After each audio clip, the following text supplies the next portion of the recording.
Assalamualaikum anak-anak. Hari ini kita akan masuk ke materi. Materi yang pertama di kelas 10 ini kita awali dengan ruang lingkup biologi. Ya.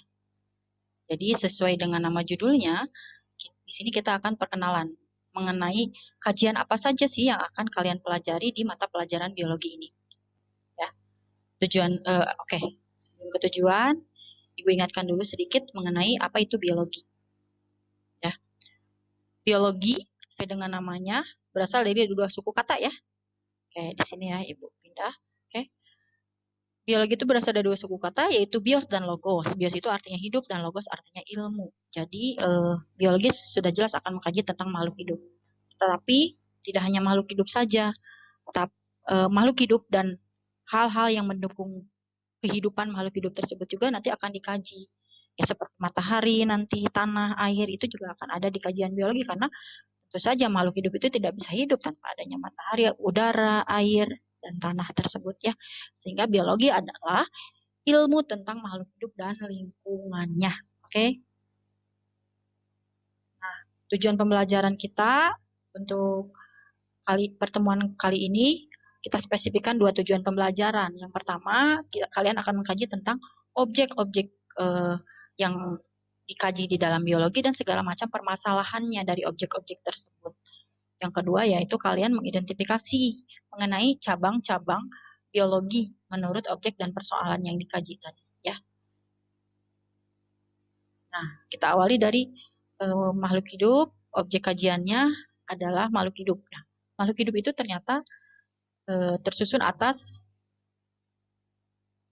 tingkatan organisasi kehidupan mulai dari tingkatan terendah ya. Jadi ada urutan tingkatan organisasi kehidupan.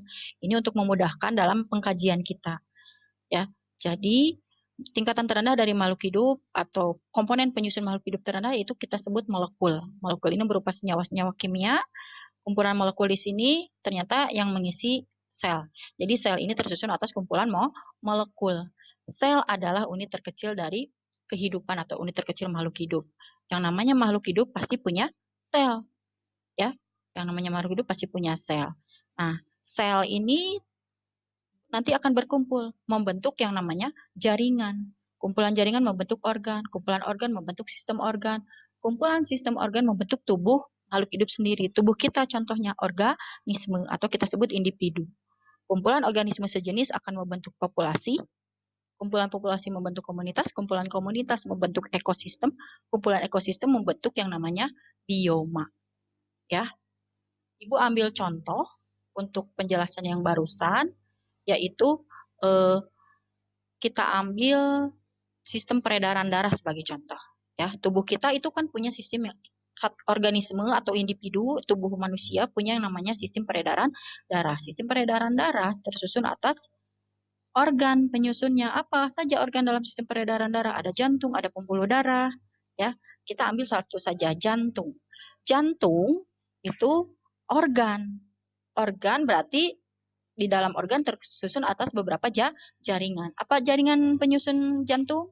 Nah, ada jaringan ikat, jaringan otot, jaringan epitel. Nah, Ibu ambil jaringan otot saja. Nah, ini adalah contoh jaringan penyusun organ jantung, jaringan otot. Jaringan otot tersusun atas sel-sel otot. Sel-sel otot ini isinya adalah molekul-molekul kimia. Ya, ada ATP, ada DNA, ada karbohidrat, lemak, dan sebagainya. Protein di sini ada. Ya. Nah, tadi objek yang dikaji di dalam biologi banyak sekali, sehingga biologi itu tidak bisa membahas semuanya.